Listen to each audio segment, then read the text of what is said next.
ప్రతి నెల 1వ తారీఖున ఆర్టీసీ ఉద్యోగులకు జీతాలు పడేలా చూడాలని మంత్రి పొన్నం ప్రభాకర్ కోరారు. సచివాలయంలో డిప్యూటీ సీఎం భట్టి విక్రమార్క అధ్యక్షతన రవాణా, బీసీ సంక్షేమ శాఖలపై బడ్జెట్ సన్నాహక సమావేశం నిర్వహించారు. సమావేశంలో మంత్రి Ponnam Prabhakar, special chief secretary Ramakrishna Rao, finance joint secretary Haritha పాల్గొన్నారు. బడ్జెట్ కేటాయింపుల్లో రవాణా, బీసీ శాఖలకు ప్రాధాన్యత కల్పించాలని విజ్ఞప్తి చేశారు. మహాలక్ష్మి పథకం విజయవంతంగా కొనసాగుతుందని, రోజుకు 27 లక్షల మంది మహిళలు ఉచితంగా ప్రయాణం చేస్తున్నారని వెల్లడించారు. ఈ పథకం వల్ల ఆదాయం తగ్గి ఖర్చు పెరుగుతుందని చెప్పారు.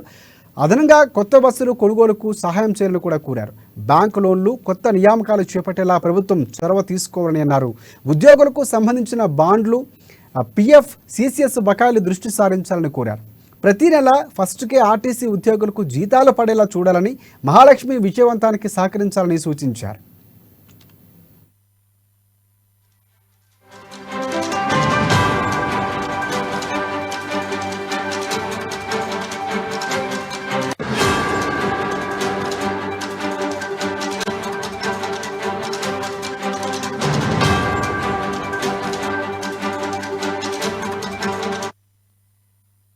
బ్రేకింగ్ న్యూస్ చూస్తున్నాం. ప్రతి నెల 1వ తారీఖున ఆర్టీసీ ఉద్యోగులకు జీతాలు పడేలా చూడాలని మంత్రి పొన్నం ప్రభాకర్ కోరారు.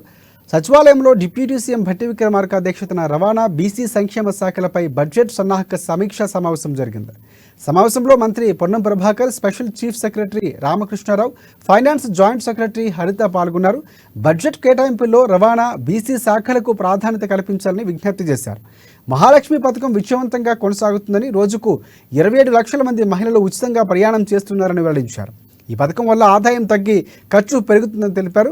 అదనంగా కొత్త బస్సులు కొనుగోలుకు సహాయం చేయాలని కోరారు. బ్యాంకు లోన్లు, కొత్త నియామకాలు చేపట్టేలా ప్రభుత్వం చొరవ తీసుకోవాలన్నారు. ఉద్యోగులకు సంబంధించిన బాండ్లు, పిఎఫ్, సిసిఎస్ బకాయిలు దృష్టి సారించాలని కోరారు. ప్రతి నెల ఫస్ట్కే ఆర్టీసీ ఉద్యోగులకు జీతాలు పడేలా చూడాలని, మహాలక్ష్మి విజయవంతానికి సహకరించాలని మంత్రి పొన్నం సూచించారు.